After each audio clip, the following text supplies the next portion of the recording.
Evening बच्चों, आज हम लोग इस लेक्चर के माध्यम से शुरू करने जा रहे हैं स्ट्रेट लाइन, जो कि सब्जेक्ट मैथ क्लास 11 और बुक RS अग्रवाल का एक टॉपिक है।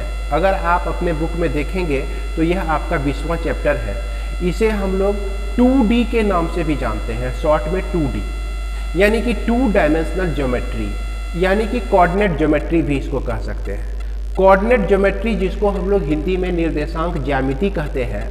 निर्देशांक ज्यामिति आपने क्लास 10 में भी पढ़ा। 10 में आप लोग जान चुके हैं कि कोऑर्डिनेट एक्सिस में कोई 2 पॉइंट रहे तो उसके बीच का डिस्टेंस कैसे निकालते हैं, उसका मिड पॉइंट कैसे निकालते हैं, यहाँ तक कि सेक्शन फार्मूला आपने भी पढ़ा। उसके बाद क्लास 10 में ही आपने पढ़ा एरिया ऑफ ट्रायंगल हम लोग किस तरह से निकालते हैं। तो क्लास 11 बुक RS अग्रवाल में अगर आप पहला चैप्टर उठाते हैं, यानी कि पहला एक्सरसाइज उठाते हैं, एक्सरसाइज 20A को, तो उसमें देखेंगे कि जितना प्रॉब्लम आप क्लास 10 में बनाए हुए हैं पहले, वही सब प्रॉब्लम का इसमें रिपीटेशन है। इसके बारे में मैं थोड़ा सा आपको बता दूं कि यह कोऑर्डिनेट ज्योमेट्री का सबसे पहले सिस्टमेटिक ढंग से जो बुक निकाला गया, जिन्होंने हम लोगों को बताया, वो एक फ्रेंच मैथमेटिशियन थे जिनका नाम था डेकार्टे, रेने डेकार्टे था, जिन्होंने 1637 ईस्वी में ये कॉन्सेप्ट जो है हम लोगों को सिलसिलेवार ढंग से दिया। तो आइए हम लोग शुरू करते हैं। स्ट्रेट लाइन में हम लोग को क्या पढ़ना है, जैसे कि हमने बताया आपको कि स्ट्रेट लाइन में सबसे पहले हमको पहला जो चैप्टर बनाएंगे वो आपका क्लास 10 में ही जो बना चुके हैं आप, उसी को फिर से हम लोग ताज़ा करेंगे, रिफ्रेश करेंगे। क्लास 10 में हो सकता है बहुत दिन होने के बाद भूल गए होंगे, लेकिन यहाँ पहला चैप्टर बनाएंगे तो आपको पता चलेगा कि जितना 10 में हम प्रॉब्लम बनाए थे कोऑर्डिनेट ज्योमेट्री में, वही सब सारा चीज़ प्रॉब्लम इसमें दिया गया है। सबसे पहला इसमें आप लोग याद रखिए कि डिस्टेंस फार्मूला।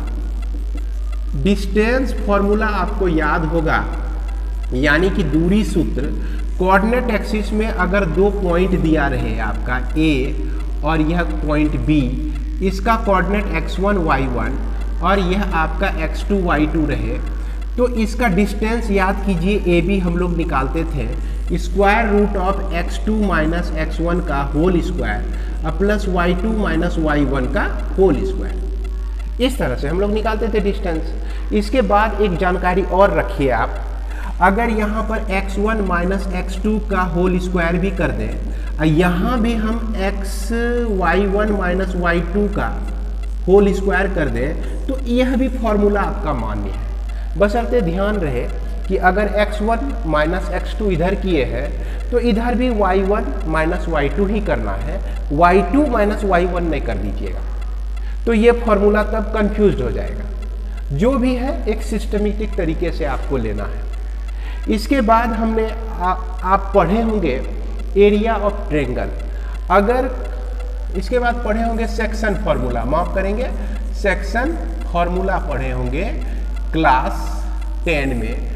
अगर A और B 2 पॉइंट दिया रहे x1 y1 और यह x2 y2, B कोई पॉइंट दिया रहे, अब P जो है x y, इसको m/n रेशियो में डिवाइड करता है, यानी कि यह AP by PB equal to m/n दिया रहे।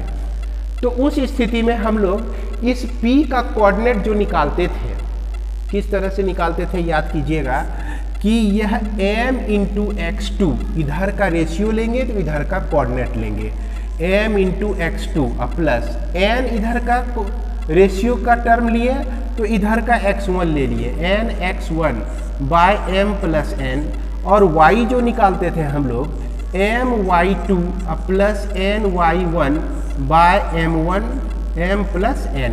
ये फॉर्मूला हमारा होता था सेक्शन फार्मूला। इसके बाद आप याद कीजिए कि आप पढ़े होंगे ट्रिगोनोमेट, माफ करेंगे, ट्रायंगल, एरिया ऑफ ट्रायंगल पढ़े होंगे। अगर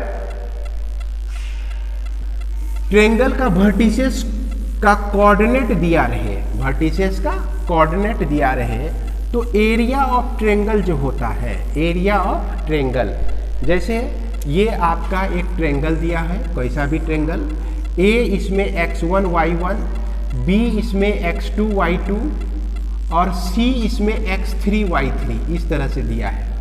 तो इसका एरिया निकालने के लिए आप सूत्र याद कीजिए, क्या करते थे, area of triangle equal to half mod X Y minus Y लिख दीजिए और उसके बाद एक्स वाई माइनस वाई लिख दीजिए, एक्स वाई माइनस वाई लिख दीजिए, मॉड डाल दीजिए। अब इसमें क्या कीजिए कि यहाँ पर 1 2 3 फिर 2 3 1 फिर 3 1 2 इस तरह से आप रख दीजिए। x1 यानी कि ये x1 हो गया आपका, y2 यानी कि ये y2 हो गया और फिर माइनस y3 यानी कि ये माइनस y3 में आप रख दीजिए। इस फॉर्मूले के मदद से आप निकाल लेते थे किसका, एरिया ऑफ ट्रेंगल निकालते थे। इसको याद रखना बहुत भारी बात नहीं है, सिर्फ याद रखें आप ये ऑर्डर 1 2 और ये 3। अगर यहाँ 1 लेते हैं हम लोग तो 2 की बारी आती है, 3 की बारी आती है। अगर हम 2 लेते हैं और इसको एंटी क्लॉकवाइज में हम घुमाते हैं तो 2 के बाद 3 की बारी आती है, फिर 1 की बारी आती है। तो 2 के बाद 3 की बारी आई, फिर 1 की बारी आई। अगर 3 हम लेते हैं यहाँ पर x के साथ 3, तो यहाँ पर 3 के बाद 1 की बारी आती है, फिर 2 की बारी, तो y के साथ 1 और 2 इस तरह से हम लोग डालकर एरिया निकालते थे। इसके बावजूद ध्यान देंगे, अगर हमको मिड पॉइंट निकालना हो, मिड पॉइंट निकालना हो तो मिड पॉइंट कहने का मतलब कि a और b है, इसका कोऑर्डिनेट x1 y1 दिया गया है, इसका कोऑर्डिनेट x2 y2 और ये p कोई मिड पॉइंट है। तो मिड पॉइंट के लिए x1 प्लस x2/2 लिखते थे और इसके y कोऑर्डिनेट के लिए y1 minus y1 plus y2/2 हम लोग लिखकर इसके मिड पॉइंट को निकाल लेते थे। तो ये सारा फॉर्मूला जो है क्लास 10 का ही है और यह एक्सरसाइज 20A भी जो है आपका क्लास 10 का ही है। इसमें आपको याद होगा कि अगर पैरेललोग्राम प्रूफ करना है, क्या करना है कि ये 4 पॉइंट आपको दिए गए हैं और दिखाना है कि पैरेललोग्राम, तो डिस्टेंस फॉर्मूला से AB निकालिए और DC निकालिए। अगर AB DC के बराबर हो जाए, इसके बाद AD जो है यह भी डिस्टेंस फॉर्मूला से निकालेंगे, AD ये AD, और BC भी डिस्टेंस फॉर्मूला से निकालेंगे। अगर अपोजिट साइड हम बराबर दिखाने में कामयाब हो जाते हैं तो हम उसको क्या कह सकते हैं, पैरेललोग्राम कह सकते हैं। इसके बावजूद भी इसके साथ साथ अगर हम ये जोड़ दें कि यह AC जो है नॉट इक्वल टू BD हो, तो यह निश्चित रूप से आपका क्या हो गया, एक पैरेललोग्राम हो गया। अगर अपोजिट साइड इक्वल हो और डायगोनल भी आपका इक्वल हो जाए, क्या हो जाए, डायगोनल भी आपका इक्वल हो जाए, जैसे कि यह आपका AC इक्वल टू BD हो जाए, तो इस कंडीशन में हमारा वो क्या हो जाता था, रेक्टेंगल हो जाता था। इसके बाद स्क्वायर होने के लिए क्या चाहिए, डिस्टेंस फॉर्मूला का उपयोग करके चारों साइड का डिस्टेंस निकालेंगे, दूरी निकालेंगे, चारों दूरी को बराबर दिखा देंगे। अगर डायगोनल भी हम बराबर दिखा देते हैं तो वह आपका स्क्वायर हो जाता है। तो इसमें जितने भी प्रॉब्लम है, यह प्रॉब्लम तो बहुत आसान है, मुझे लगा कि मैं इस सारे प्रॉब्लम को आप लोगों के भरोसे ही छोड़ दूँ, बना लूँ, आप लोग बना लेंगे। लेकिन फिर मेरे मन में ख्याल आया कि क्यों नहीं इसको मैं सॉल्व करके आप तक पहुंचा दूं, आप अपना बनाने की कोशिश करें, अगर नहीं बनता है तो आप सॉल्यूशन देख लें। तो सॉल्यूशन मैंने इसके लिए तैयार कर लिया है, एक PDF तैयार कर लिया है और PDF यानी कि कॉपी पर जो मैंने नोट्स बनाया है उस नोट्स को मैं बारी बारी से पढ़ के आप लोगों को समझाने का प्रयास करता हूँ। अगर आपसे बन जाए तो ठीक है, अगर आपसे नहीं बनता है, जो प्रॉब्लम में आप अटक जाते हैं, उस प्रॉब्लम का आंसर इसके माध्यम से, इस वीडियो के माध्यम से आप देख सकते हैं। तो आइए हम लोग कॉपी पे चलते हैं। कि ये देख सकते हैं डिस्टेंस फार्मूला एरिया हम लोग किस फार्मूला से निकालते हैं। उसके बाद सेक्शन फार्मूला को हम लोग ऑलरेडी पढ़े हुए हैं क्लास 10 में।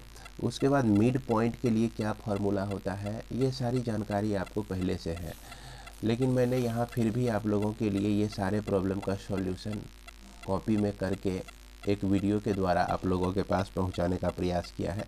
जैसा यहाँ पर पहला कह रहा है find the distance between the points, तो ये 2 पॉइंट्स आपको दिए गए हैं, इसके बीच का डिस्टेंस निकालना है। तो सिंपल है, डिस्टेंस फार्मूला लगा के हम लोग डिस्टेंस ज्ञात कर सकते हैं।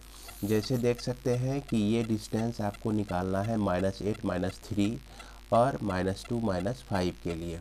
तो इसमें से किसी एक को x1 y1 मान लेना है, दूसरे को x2 y2 मान लेना है। फार्मूला हमारा कहता है कि x2 - x1 का होल स्क्वायर y2 - y1 का होल स्क्वायर। इसमें सारे वैल्यू को बारी बारी से रख देना है, और यहाँ ध्यान देना है कि जिसका वैल्यू माइनस में हो तो यहाँ पर माइनस को आप ब्रैकेट में लेते हैं, ब्रैकेट में लेकर आप इसको आगे बढ़िए, ताकि बाद में गलत होने का चांस कम होता है। इस तरह से हम निकाल सकते हैं। जैसे देखिए, इस सब को आप सॉल्व कर ही सकते हैं। 2√10 क्वेश्चन नंबर आगे बढ़ते हैं 4। आप देखिए A B A minus B, S point जो है ए माइनस बी है, ए प्लस बी है। अब इसके बीच का डिस्टेंस आपको निकालना है, तो सिंपल है, x2 - x1, ये a माइनस बी, या तो a plus B x1 minus x1 का x1 माइनस x2 का होल स्क्वायर भी कर सकते हैं, और यह y1 माइनस y2 का होल स्क्वायर भी कर सकते हैं। इस तरह से ये फार्मूला भी हम यूज कर सकते हैं RS को निकालने के लिए। तो सारे वैल्यू को रख के देखिए किस तरह से हमने सॉल्व किया है, इसको आप फॉलो कर लीजिए। चूँकि मुझे पता है कि आप लोग क्लास 10 में बनाए होंगे, इसीलिए सबका सॉल्यूशन आपके पास पेश किया है। अगर आपको दिक्कत होती है तो आप ज़रूर देखिए, पहले अपने से कोशिश कर लीजिए। उसी प्रकार से क्वेश्चन नंबर 2 भी है। उसके बाद यह क्वेश्चन नंबर 3 का आंसर देखिए, ये कहता है कि if A point PXY is equidistant from A points A6 - 1 B2 3, find the relation between x and y। x और y के बीच डिस्टेंस निकालना है। तो ये कोई पॉइंट P जो है, ये कोई पॉइंट P जो है, यह A और B से इक्वी डिस्टेंस पर है, A और B से इक्वी डिस्टेंस, यानी कि PA यह PB के बराबर हो जाएगा। इसलिए हम यहाँ पर निकाले हुए हैं, ये आपका PA इक्वल टू PB लेके चले हुए हैं। अब देखिए PA को हम डिस्टेंस फार्मूला से निकाल सकते हैं, PA, PB को भी हम डिस्टेंस फार्मूला से निकाल सकते हैं।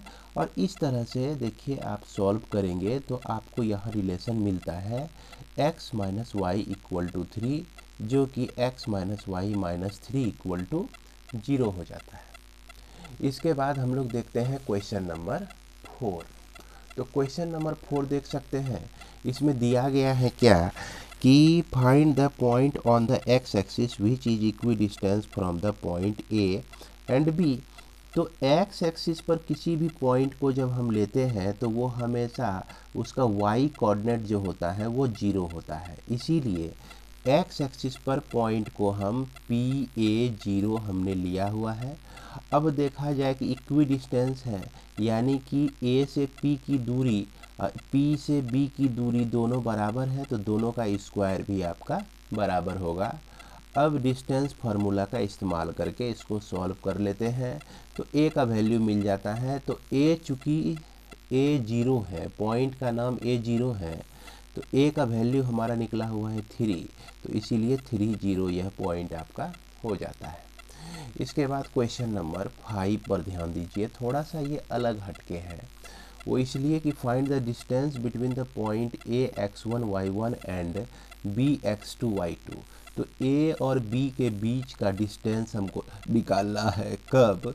जब AB parallel to the x axis. तो AB देख सकते हैं, यहाँ पर आपका ये आपका ले लीजिए पॉइंट A ले लीजिए x1 y1, और यह पॉइंट जो है आपका B है।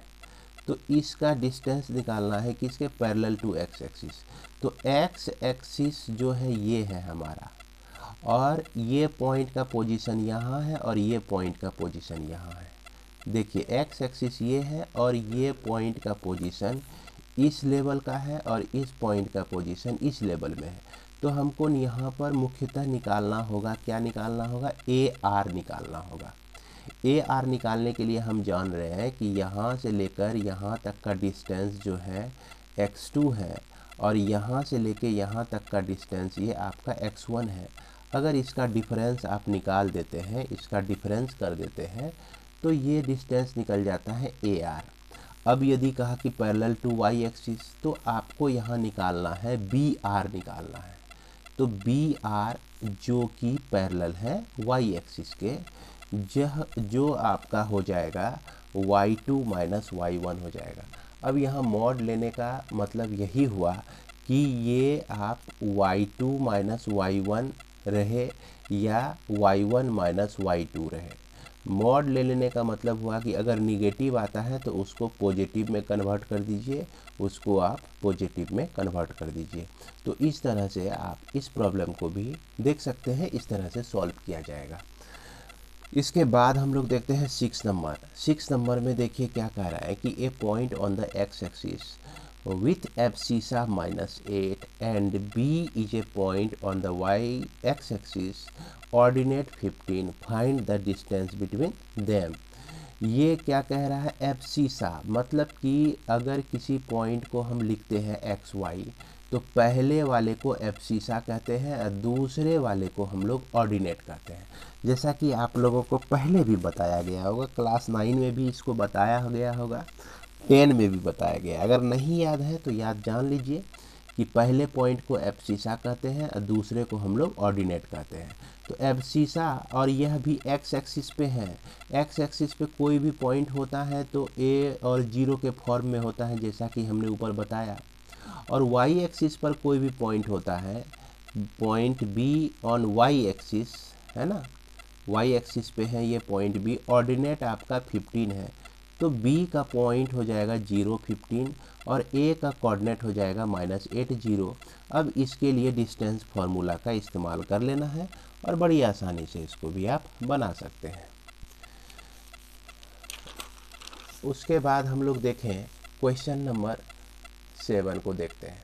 तो क्वेश्चन नंबर 7 में क्या कह रहा है कि find a point on Y axis which is equidistant from this and this.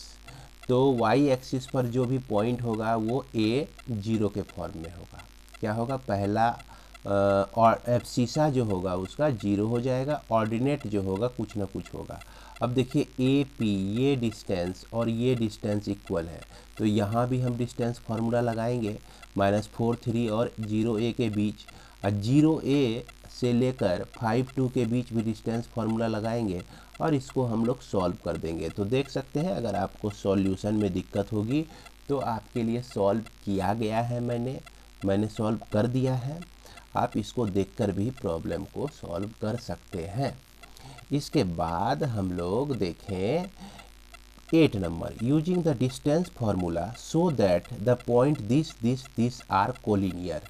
तो जैसा कि हमने शुरू में ही बताया कि कोलिनियर होने के लिए क्या चाहिए हमको, अगर डिस्टेंस फार्मूला यूज करते हैं तो यहाँ पर आप समझिए कि अगर ये ए है पॉइंट आपका जो कि 3 2 दिया गया हुआ है, 3 - 2, और ये पॉइंट आपका बी दिया गया है, बी जो कि आपका 5 2 दिया गया है, और सी जो है 8 8 दिया गया है। तो ये कोलिनियर तभी होगा, ये तीनों पॉइंट जो है, जब A B plus B C equal to A C के बराबर हो जाए। Distance A B distance B C किसके बराबर हो जाए, डिस्टेंस ए सी। तो देखिए इस तरह का कंडीशन होने से क्या होता है कि ये सारे स्ट्रेट लाइन पर ही एग्जिस्ट करते हैं। जब स्ट्रेट लाइन पे एग्जिस्ट करते हैं तो हमारा यहाँ भी क्या हमको किस चीज़ की ज़रूरत पड़ जाती है, डिस्टेंस फार्मूला की ज़रूरत पड़ जाती है। तो डिस्टेंस फार्मूला के आधार पर आप ए बी निकालिए, जिसका सॉल्यूशन आप देख सकते हैं। ये बहुत हल्का सब चीज़ है। बी सी का भी देख लीजिए किस तरह से सॉल्व किया गया है। ए सी, तो ए सी को भी निकाल दिए। अब हम यहाँ देख रहे हैं कि यह जो 5√5 है ये इस दोनों के सम के बराबर है, यानी कि A C equal to A B plus B C है। इसलिए हम ए बी सी को कोलिनियर कह सकते हैं। इसके बाद क्वेश्चन नंबर 9 में चलते हैं हम लोग। क्वेश्चन नंबर 9 देखिए क्या कह रहा है कि so that the points this are vertices of isosceles right triangle. तो आइसोसेलेस राइट ट्रायंगल की क्या विशेषता होती है कि राइट ट्रायंगल भी बनना चाहिए। आइसोसेलेस कहने का मतलब समद्विबाहु, दो भुजा इसका बराबर होना चाहिए। अब यहाँ पर आपको मान लीजिए ए बी सी दिया गया है, आप A B equal to B C दिखा दीजिए, यानी कि दो साइड को इक्वल दिखा दीजिए। जैसा कि आप देख सकते हैं ए बी भी जो है √106 है, बी सी भी जो है √106 है, तो आइसोसेलेस हो गया।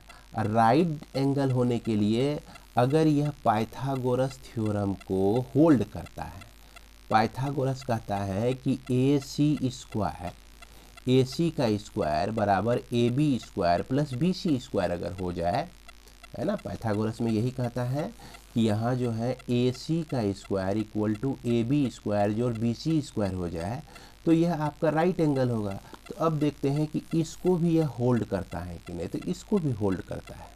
यहाँ 212 आपका निकला हुआ है, इसका स्क्वायरिंग कीजिए, 106 का स्क्वायरिंग कीजिए, 106 का स्क्वायरिंग कीजिए, तो यहाँ लेफ्ट साइड और राइट साइड दोनों बराबर आते हैं। तो इसका मतलब क्या हो गया, ये जो है पाइथागोरियन ट्रिपलेट है और इसलिए ये आइसोसेलेस राइट एंगल ट्रायंगल है। क्वेश्चन नंबर 10 में देख सकते हैं, ये सारे क्वेश्चन हमने इसलिए सॉल्व किया कि ये चूँकि आप क्लास 10 में भी बनाए हुए हैं इस तरह के प्रॉब्लम को। So that the point A B C are the vertices of the equilateral triangle. तो अब इक्विलैटरल ट्रायंगल को याद कीजिए कैसा होता है भाई। इक्विलैटरल ट्रायंगल जो होता है इसकी तीनों साइड जो होती है बराबर होती है। अगर ए बी हम डिस्टेंस फार्मूला से निकाल लें, बी सी भी डिस्टेंस फार्मूला से निकाल लें और ए सी भी डिस्टेंस फार्मूला से निकाल लें, तो डिस्टेंस फार्मूला से निकालने के बाद क्या देखते हैं कि सभी डिस्टेंस जो है यहाँ पर क्या है, बराबर है। तो इसीलिए हम इसको क्या कह देंगे, इक्विलैटरल ट्रायंगल कह देंगे। और बाद में ये लिखा है कि ईच साइड जो है 2√2 यूनिट है, तो वैसे भी 2√2 यूनिट ही हमारा निकला हुआ है। तो उम्मीद करते हैं कि आप लोग बनाएंगे। अगर आपको दिक्कत होगी तब इस वीडियो को आप लोग देख लेंगे। इसके बाद हम लोग देखते हैं क्वेश्चन नंबर 11। तो इसमें क्या कहता है कि so that the points A B C and D are the angular point of a rectangle. Rectangle होने के लिए आपको शुरू में ही बताया कि चारों साइड अपोजिट साइड हमको इक्वल दिखाना है।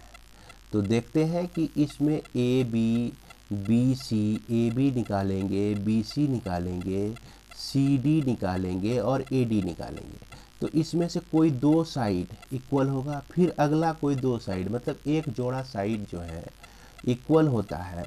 अगर इसका डायगोनल भी हमारा इक्वल होता है तो यह क्या प्रूफ हो जाता है, रेक्टेंगल प्रूफ हो जाता है। यानी कि दूसरे शब्दों में समझिए, रेक्टेंगल प्रूफ करना है तो आपको इतना दिखाना ही पड़ेगा कि A B distance, B C distance, C D distance और ए डी, इसमें से हम देख रहे हैं कि दो डिस्टेंस जो है बराबर है, यानी अपोजिट साइड ए बी और सी डी बराबर है, ए बी और सी डी आपका बराबर है। तो सही बात है भाई, रेक्टेंगल में जो है अपोजिट साइड जो होते हैं बराबर होते हैं और ये आप डिस्टेंस फार्मूला से निकाल सकते हैं। B C equal to A D है आपका, देख सकते हैं किस तरह से हमने सॉल्व किया है, इसी तरह से आपको भी सॉल्व करना है। अब इसके बाद हम लोग डायगोनल पे चलते हैं। डायगोनल जो है आपका यहाँ ए सी है, यानी कि ए और सी के बीच डिस्टेंस फार्मूला लगाना है इस पॉइंट और इस पॉइंट के लिए, और यहाँ बी डी के लिए भी डिस्टेंस फार्मूला लगाना है। तो जैसे आप डिस्टेंस फार्मूला लगाइएगा ना, तो AC का डिस्टेंस आपको √90, अब BD का डिस्टेंस जो है √90 मिलता है। तो इसका मतलब हो गया कि डायगोनल भी इक्वल है। जब डायगोनल इक्वल है और उसके बाद चारों साइड आपका इक्वल है, अपोजिट साइड इक्वल है, माफ करेंगे, अपोजिट साइड आपका इक्वल है, तो ये क्या होगा भाई, रेक्टेंगल ही होगा। रेक्टेंगल की सारी प्रॉपर्टी को होल्ड कर रहा है। उसी तरह से हम लोग 12 नंबर भी बना सकते हैं। स्क्वायर में क्या करना है बताया ही गया आपको कि चारों साइड आपको इक्वल दिखाना है और डायगोनल भी इक्वल दिखाना है। इसमें चारों side AB equal to BC equal to CA equal to, माफ करेंगे, CD इक्वल टू AD, चारों साइड आप इक्वल दिखाइए और diagonal AC equal to BD, diagonal भी आप इक्वल दिखा दीजिए, तो वो आपका स्क्वायर हो जाएगा। तो इक्वल दिखाने के लिए सब में डिस्टेंस फार्मूला का ही इस्तेमाल करेंगे। उसी तरह से पैरेललोग्राम में भी क्या करना है, सिर्फ अपोजिट साइड इक्वल दिखाना है हमको। ये पॉइंट्स दिए गए हैं और इसके अपोजिट साइड को इक्वल दिखाना है। रोम्बस में क्या होता है कि रोम्बस में सिर्फ हमको चारों साइड को इक्वल दिखाना होता है। रोम्बस के लिए AB equal to BC equal to CD equal to AD आप दिखा दीजिए, है ना। सिर्फ चारों साइड आप इक्वल दिखा दीजिए, वो आपका क्या हो जाएगा, रोम्बस हो जाएगा। और ये सब के लिए हमको डिस्टेंस फार्मूला का उपयोग करना है। तो क्वेश्चन नंबर 15 अब देखते हैं। If the points this and this are the vertices of parallelogram. तो इसमें ध्यान दीजिएगा, इसमें एक x घुसा हुआ है यहाँ पे और यहाँ पर आपका y घुस गया है ना, आ गया है। तो इसमें कहता है कि find the value of x and y। तो पैरेललोग्राम है, इसके चारों पॉइंट्स के कोऑर्डिनेट दिए गए हैं और इसमें से हमको यह y का वैल्यू निकालना है और यहाँ पर x का वैल्यू निकालना है। तो हम क्या करेंगे, इस पैरेललोग्राम की प्रॉपर्टी यूज करेंगे।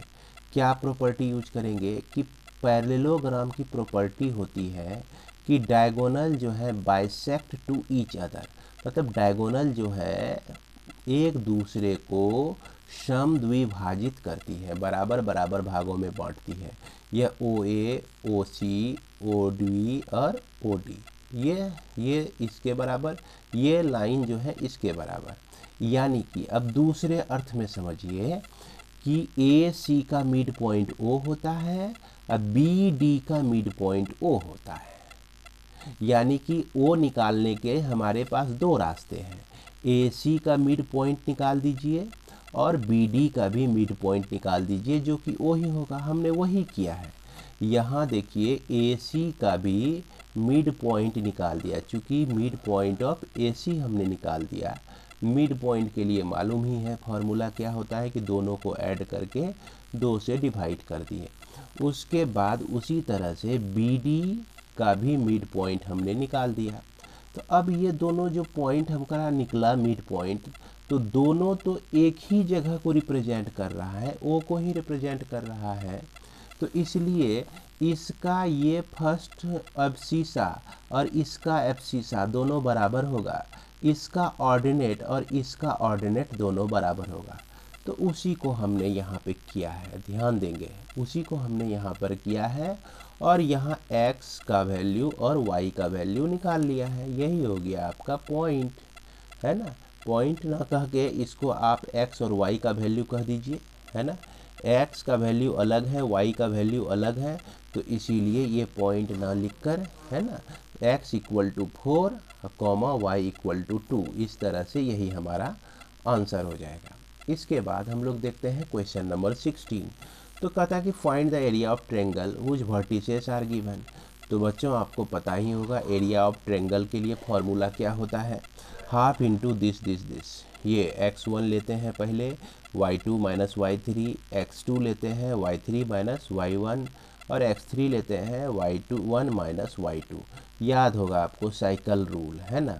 इसमें 1 2 है ना 3, अगर ये एंटी क्लॉकवाइज चल रहा है, ये जैसे 1 लिए हम यहाँ पे सबसे पहले लिख दीजिए x y minus y, x Y minus y, x Y minus Y लिख दीजिए। इसके बाद जो है 1 2 3 कैसे फिक्स करते हैं, 1 हम लेते हैं तो 2 3 आएगा, 2 3 आ गया। फिर जब 2 लेते हैं तो 2 के बाद 3 की बारी होती है, फिर 1 की बारी होती है। तो 2 के बाद 3 की बारी हुई, फिर 1 की बारी आई। फिर उसके बाद जब 3 लेते हैं तो 3 के बाद 1 के बारी, अब 1 के बाद 2 की बारी। तो 3 लेने के बाद 1 और 2। तो उम्मीद करते हैं समझ गए होंगे। सारे वैल्यू को रख दीजिए, इसमें से एक को हम x1 y1 माने हुए हैं, x2 y2 ले लिए हैं और यह आपका x3 y3 ले लिए हैं। अब बारी बारी से x2 का वैल्यू जैसे 5 है, देखिए x2 का वैल्यू हमने 5 रखा है। जैसे y3 का वैल्यू -3 है तो देख सकते हैं y3 हम यहाँ लिखे थे और इसका वैल्यू जो है -3 है, यहाँ लिखे हैं। इस तरह से सारे वैल्यू को सब्स्टिट्यूट करके, अप्लाई करके हम इसको जब सॉल्व करेंगे तो यह 34 स्क्वायर यूनिट आता है। हालांकि आंसर में 29 स्क्वायर यूनिट दिया गया है। तो आप लोग भी सॉल्व करके देखिएगा कि ये सही है या गलत है। बढ़ते हैं आगे हम लोग। इसके बाद आप देखिए 17 नंबर, इसमें 3 पॉइंट दिया गया है, आपको फिर से कोलिनियर प्रूव करना है। तो अभी तो हम लोग कोलिनियर को प्रूव किए ही थे। क्या भाई ए बी और सी है तो A B plus B C equal to A C के फॉर्म में अगर आ जाए तो ये कोलिनियर होता है। तो कोलिनियर को चेक करने का एक तरीका और है, वो तरीका आप देखिए क्या है। आपको शुरू में ही हमने बताया होगा कि अगर एरिया ऑफ ट्रायंगल आपका 0 आ जाए, एरिया आप निकाल रहे हैं, इस 3 पॉइंट से ही ना ट्रायंगल बनता है, 3 पॉइंट से ही ट्रायंगल बनता है। अगर इस ट्रायंगल का एरिया हम निकालें, एरिया निकालें, है ना, एरिया निकालने से एरिया का वैल्यू 0 आ जाता है, तो हम कह सकते हैं कि ये तीनों पॉइंट जो है कोलिनियर है। तो किस तरह से सॉल्व किया गया है इसको एक बार ध्यान से देख लीजिए। और यहाँ पर रूल भी हमने लिख दिया है, for collinear of 3 points we must have area of triangle is equal to 0। Area of triangle जो है आपका 0 होना चाहिए, जिसको हम शॉर्ट में इस तरह से रिप्रेजेंट करते हैं, area of triangle A B C equal to 0। बढ़ते हैं आगे, क्वेश्चन नंबर 18 को देखते हैं। इसमें कह रहा है कि find the value of k for which the points this are collinear. अरे भाई कोलिनियर जब है, ये क्या है, कोलिनियर है, तो जब कोलिनियर है तो इसका एरिया क्या होगा, 0 के बराबर ही होगा। बोल दिया पहले कि कोलिनियर है। अब 0 के बराबर करने से क्या होता है हमारा कि इसमें जो k का एगो वैल्यू आपको देखने को जो मिलता है, यहाँ पर k, ध्यान दीजिए यहाँ पर क्या है आपका k है। तो 0 करने से हमको एक इक्वेशन मिल जाता है और इक्वेशन में जो है एक वैल्यू अननोन है, तो आराम से उस वैल्यू को हम लोग ज्ञात कर सकते हैं और k का वैल्यू आपका निकल जाएगा 7। क्वेश्चन नंबर 19 उम्मीद करते हैं कि आप लोग बना लेंगे। यह क्वेश्चन नंबर 19 बड़ा आसान है। इसमें क्या कह रहा है कि फाइंड द एरिया ही निकालना है, क्वाड्रिलेटरल का एरिया निकालना है। तो कोई भी क्वाड्रिलेटरल जो होता है 2 ट्रायंगल से बनता है, तो दोनों ट्रायंगल का एरिया निकाल के ऐड कर दीजिए तो आपका क्वाड्रिलेटरल का एरिया निकल जाएगा। तो इसको हम लोग इस तरह से भी देख सकते हैं। इसको जो है आप यहाँ देख सकते हैं कि ये आपका क्वाड्रिलेटरल है और यह चारों पॉइंट आपका दिया गया है।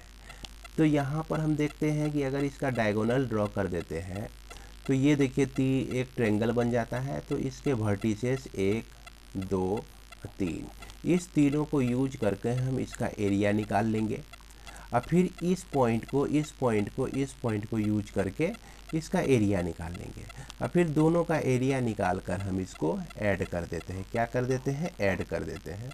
तो इसको आसानी से आप निकाल सकते हैं। एरिया ऑफ ट्रायंगल के लिए फॉर्मूला तो आपको पता ही है।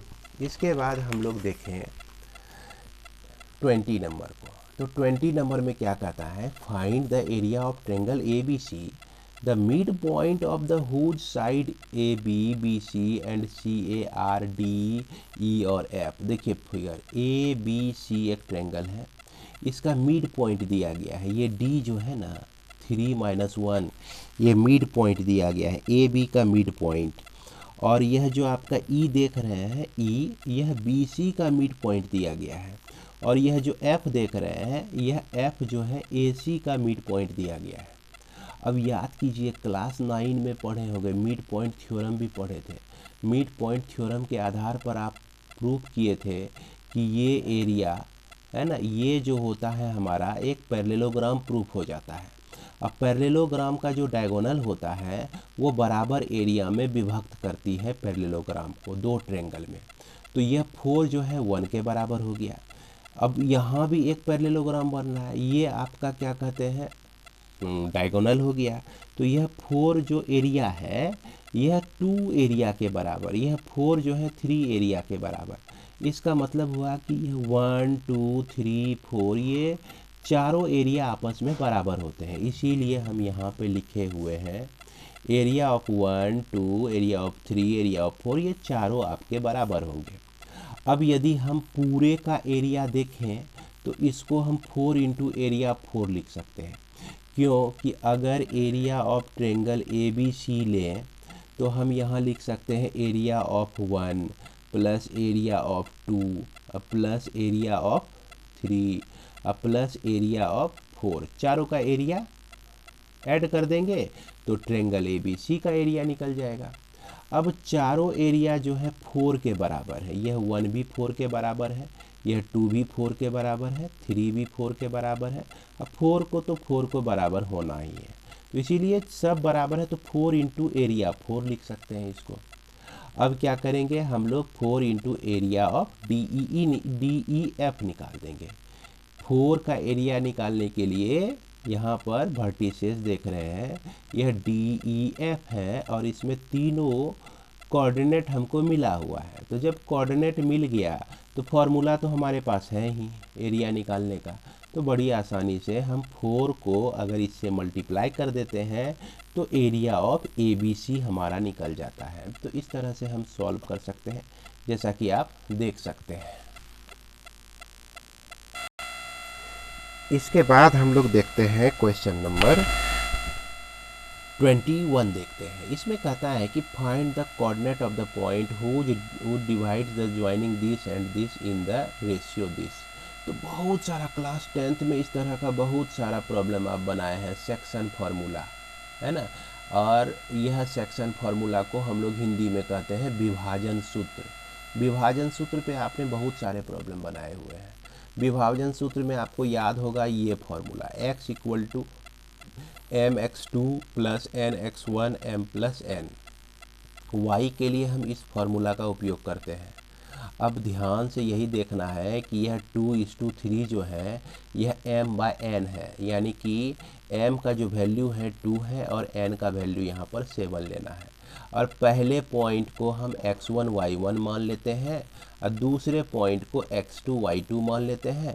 और बड़ी ध्यान से इस सब का वैल्यू जो है यहाँ पर हम लोग रख देते हैं। रखने के बाद -3 और यह आपको 7 मिलता है, यानी कि रिक्वायर्ड कोऑर्डिनेट = -3 7। तो ये सॉल्यूशन हमारा कॉपी में हमने आपको कर दिया है। क्योंकि यह क्लास 10 में आप पढ़े हुए थे, इसीलिए मैंने सोचा कि कॉपी के ही माध्यम से सॉल्यूशन आप लोगों के तक पहुंचा दूं। अगर बनाने में कहीं गलती होती है तो आप इस वीडियो को देखकर अपने सॉल्यूशन का करेक्शन कर सकेंगे। इसके बाद का प्रॉब्लम, इसके बाद हम लोग क्वेश्चन नंबर 22 को भी देखते हैं। इसमें कहता है कि find the ratio in which x axis cut the join of the point A 4 5 and B -10 -2 also find the point of intersection.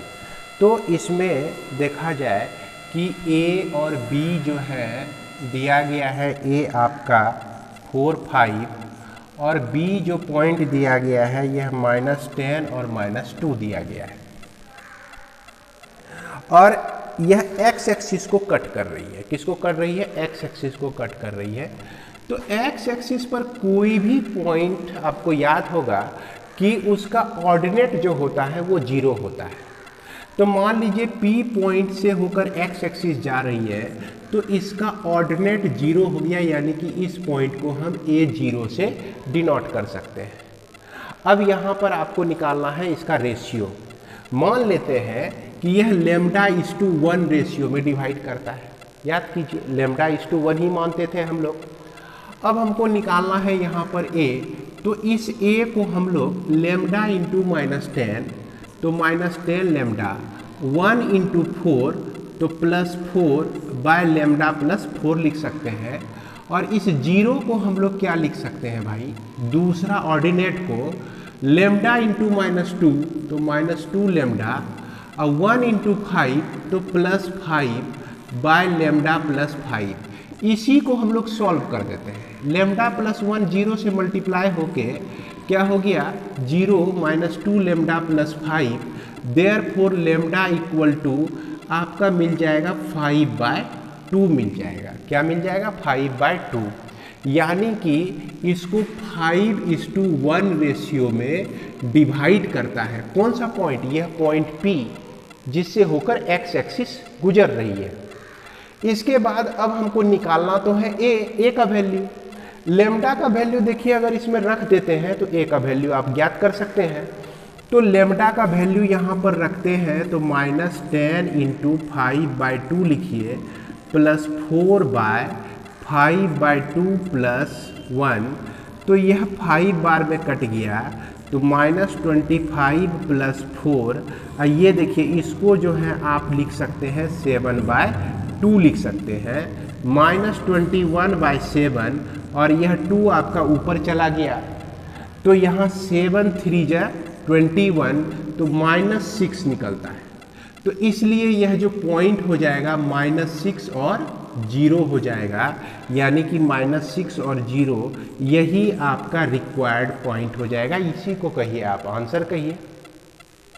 इसके बाद हम लोग देखें कि at what ratio the line segment passing through the point -4 2, तो A -4 2 और B जो है आपका दिया गया है 8 3 दिया गया है, और y एक्सिस इसको किस रेशियो से डिवाइड करता है, ये आपका y एक्सिस है। y एक्सिस पर याद कीजिए, कोई भी पॉइंट जब हम लोग लेते हैं तो क्या लेते हैं भाई, उसका अबसीसा जो होता है वो 0 होता है। तो इसलिए इस पॉइंट को हम ले सकते हैं 0 और A ले सकते हैं।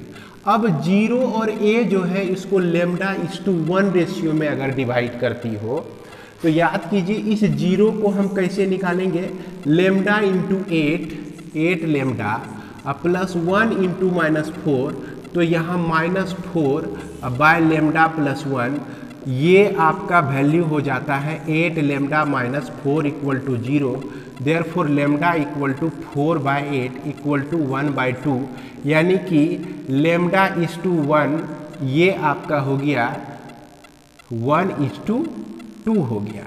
ये हमारा रेशियो आ जाता है 1:2 का रेशियो। अब इसके बाद हमको निकालना है कि ये A कितना है भाई। A को निकालने के लिए हम इसी तरह से लिखेंगे जिस तरह से इसको सॉल्व किए थे।